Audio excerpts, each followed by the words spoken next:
Hello and welcome back. Today we are going to briefly talk about obesity. The goal of this video is to give you a basic understanding of obesity and why it's bad for your health. Obesity is a serious health condition.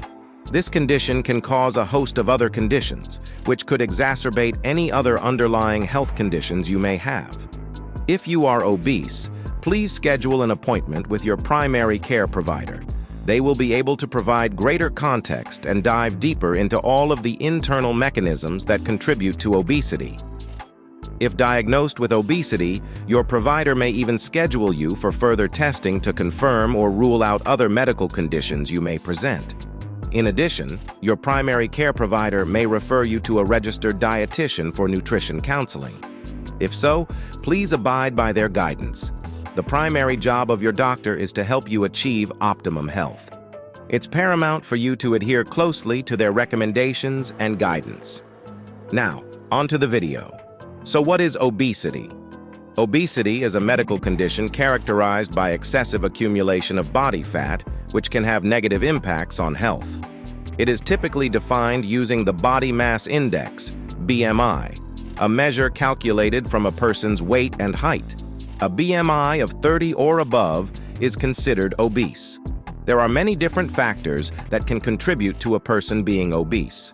Some of those factors are genetics, diet, physical activity, lifestyle, and conditions such as hypothyroidism and polycystic ovary syndrome.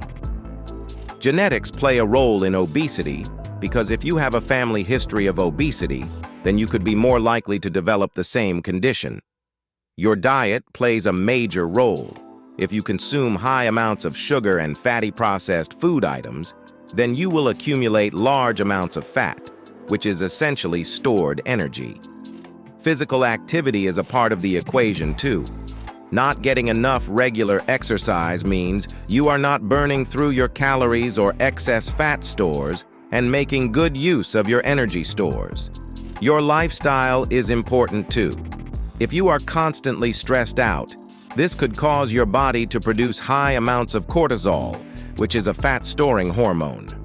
Hypothyroidism, also known as underactive thyroid, is a condition in which the thyroid gland does not produce enough thyroid hormones. The thyroid gland, located in the neck, plays a crucial role in regulating metabolism, growth, and development through the hormones it secretes. Polycystic ovary syndrome, PCOS, is a common hormonal disorder affecting women of reproductive age. It is characterized by a combination of symptoms related to elevated levels of male hormones, androgens, irregular menstrual cycles, and the presence of multiple cysts on the ovaries. There are many different kinds of fat. Fat is also referred to as adipose tissue. There is white, brown, beige, subcutaneous, intramuscular, and visceral fat. Each type of fat or adipose tissue is unique and has different functions within the body.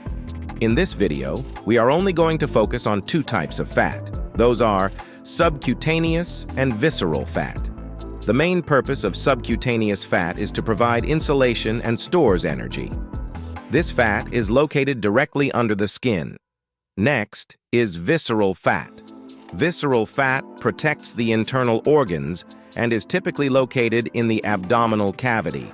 Visceral fat is considered particularly dangerous for health due to its association with various metabolic and cardiovascular conditions. Visceral fat releases pro-inflammatory cytokines such as interleukin-6, IL-6, and tumor necrosis factor alpha, TNF-A, which can lead to chronic inflammation. Visceral fat is also more metabolically active and releases free fatty acids into the bloodstream, which can interfere with insulin signaling. This can lead to insulin resistance, a key factor in the development of type 2 diabetes.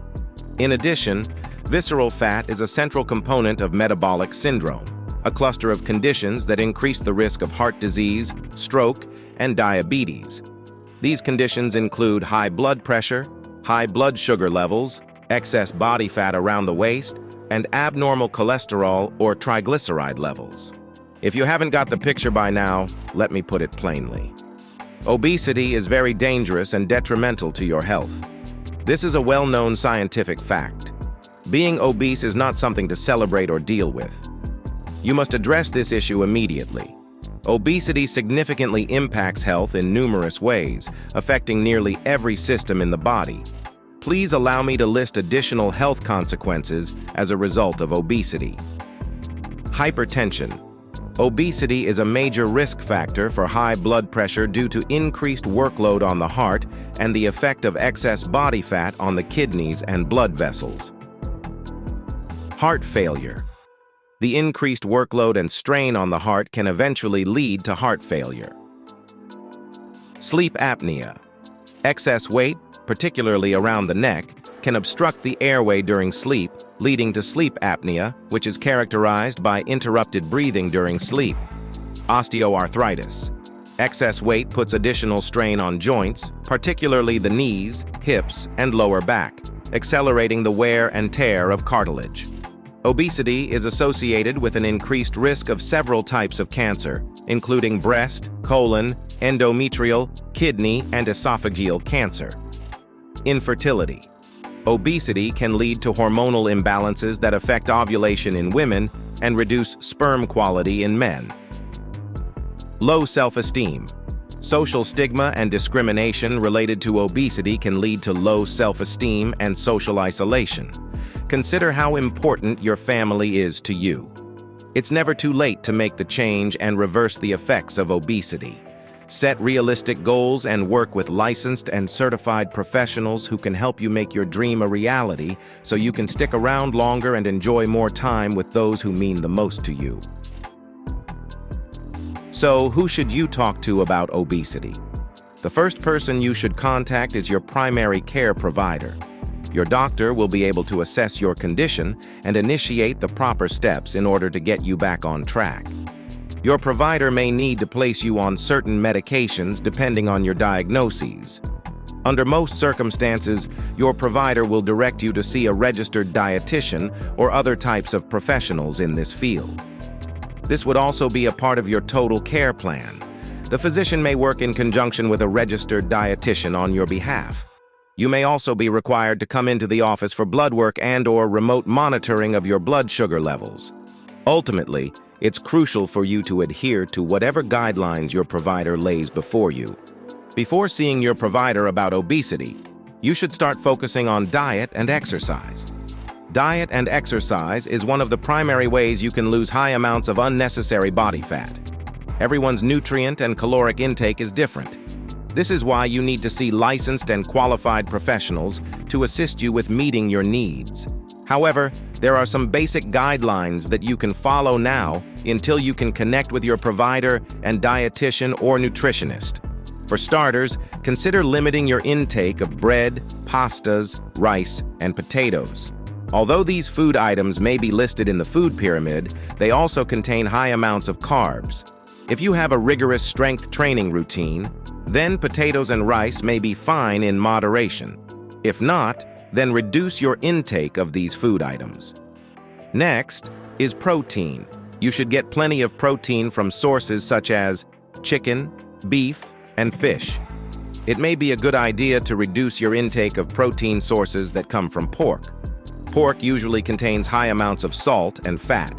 On the other hand, plant protein is good too.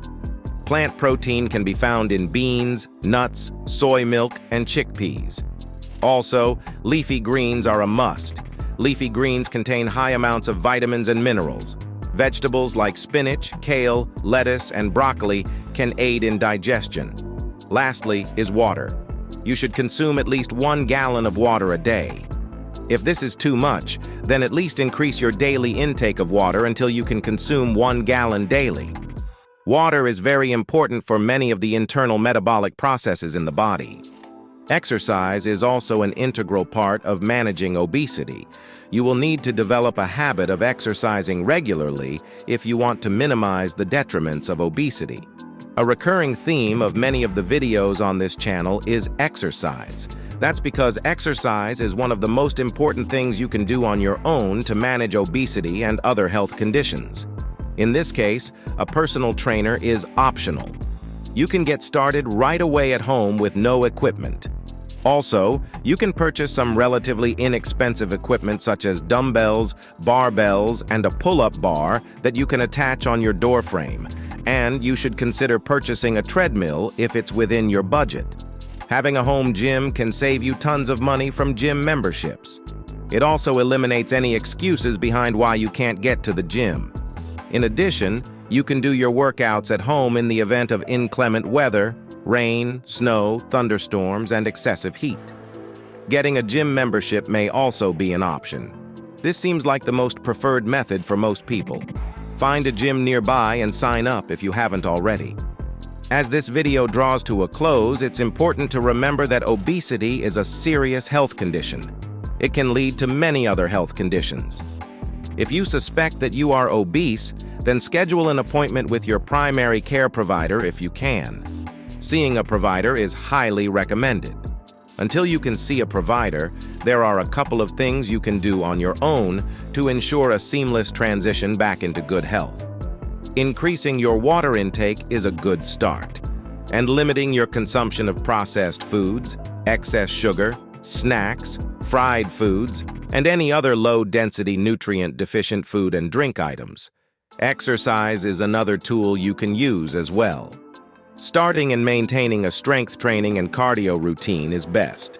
This video was not meant to be a comprehensive video on the intricate metabolic processes involved in obesity. This video was designed to empower you with some basic ideas and concepts about obesity so you can make better decisions, which should improve your overall health. I sincerely hope you enjoyed this video. I look forward to seeing you all in the next one. Please let us know your thoughts or comments below. Until next time, see you then.